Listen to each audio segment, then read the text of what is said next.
Little Hebrews, let's hear the story about Joseph. Resist temptation. That's in Bereshith, chapter 39, verses 1 through 23.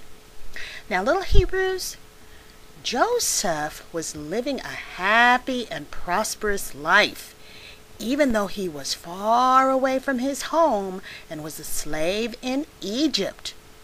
Let's take a look at this word prosperous. Okay, what does prosperous mean? Well, little Hebrews, prosperous means that Joseph had many things. You could even say he was what people would call wealthy or even rich. Well, Joseph had proven himself to be a very smart young man, and he was in charge of things. He was put in charge of things. You see, Potiphar noticed how smart Joseph was, and so he chose Joseph to be in charge of everything in his house. All of his land and everything that Potiphar owned. Potiphar trusted Joseph so much, little Hebrews, that he didn't even know what all he owned himself, because he let Joseph keep the count of the sheep and keep account of the cattle and keep account of things in his home. Everything that Potiphar owned, Joseph knew just how much Potiphar had. Well, one morning, Potiphar said to Joseph, "Joseph, I will be going away, and you will be in charge while I'm gone." Well, Joseph wasn't worried or nervous, not even one little bit, because he knew he could do a good job for his master. So, Potiphar climbed into his chariot and was soon down the road and out of sight.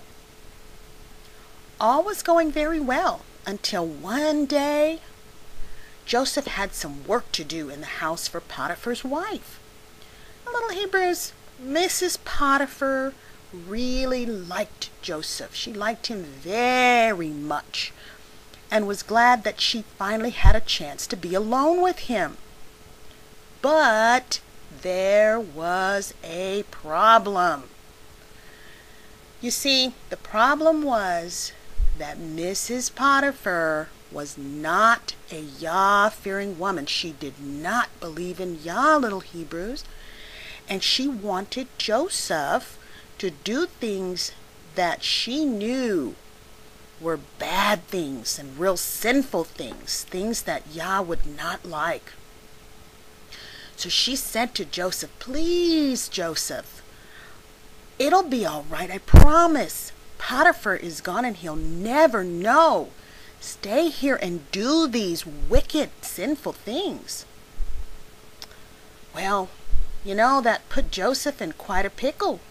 He wanted to make Mrs. Potiphar happy because she was his master's wife, but he also knew he had to be honorable in the sight of Yah.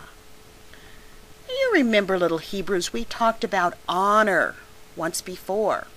And honor is being obedient, like the commandment number 5 tells us, to honor thy father and mother, that thy days will be long upon the land that Yah, thy mighty one, giveth thee. So Joseph wanted to be an honorable man. He wanted to do things in an obedient manner, just like when you obey your mom and dad. He wanted to obey his master, and that was Potiphar. So Joseph tried to talk with Mrs. Potiphar and tell her he just could not do what she was asking. He could not do the wrong thing or do something that was sinful. Finally, he had all he could take of her whining and begging, little Hebrews, so without another word he ran out the door. Mrs. Potiphar ran after him, trying to stop him. "Stop, Joseph, stop! Come back!" she said as she ran after him. She grabbed his shoulder, little Hebrews, but he kept on running, and the coat that he was wearing slipped right off and into her hand. Well, Mrs. Potiphar became very angry with Joseph and made up an evil, wicked plan to get even with him. It wasn't long until the sound of galloping horses and a screeching chariot wheels could be heard. Joseph cleaned himself up and prepared to meet his master Potiphar. "Well, well, Joseph, that is good to see you again. It is so really good," Potiphar said. "Did all go well during my time away?" "Yes, sir. All that you asked me to do, I have done," Joseph said, very happy, reporting to his master Potiphar. "I'm so glad to hear that," Potiphar said. "I knew I could trust you." But, little Hebrews, when Potiphar entered the house, he heard a completely different story from his wife.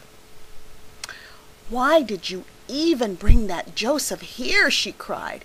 "He has been nothing but trouble the whole time you were gone." She lied. She was lying, little Hebrews. "He even said he would not help do anything I asked him to do." She kept on lying. "He was trying to take advantage of all the good things we have. But he wouldn't even perform a simple chore that I wanted him to do," she said. Potiphar wasn't quite sure what to think of all of this. Joseph had always been polite and honest, and he really didn't believe such a change could happen in just the short time that he was gone away. However, Mrs. Potiphar was his wife, and Joseph was only a slave. He could not believe both stories.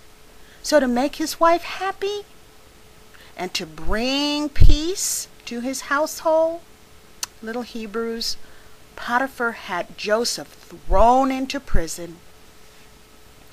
Even though the truth was not being told, and everything that Mrs. Potiphar said about him was just lies, Joseph did not complain. He did not say anything bad about Mrs. Potiphar, little Hebrews. Instead, Joseph continued to worship Yah and knew that Yah would take care of him even in prison. And Yah took care of Joseph. Well, the keeper of the prison really did like Joseph. He liked him very much.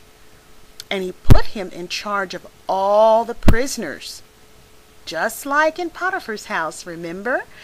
Yah made Joseph prosperous or successful. And the jail keeper was also prosperous and successful because Yah blessed Joseph. And with that, little Hebrews, that is the story of Joseph resisting temptation. That's Bereshith chapter 39, verses 1 through 23. And now we will ask you some questions.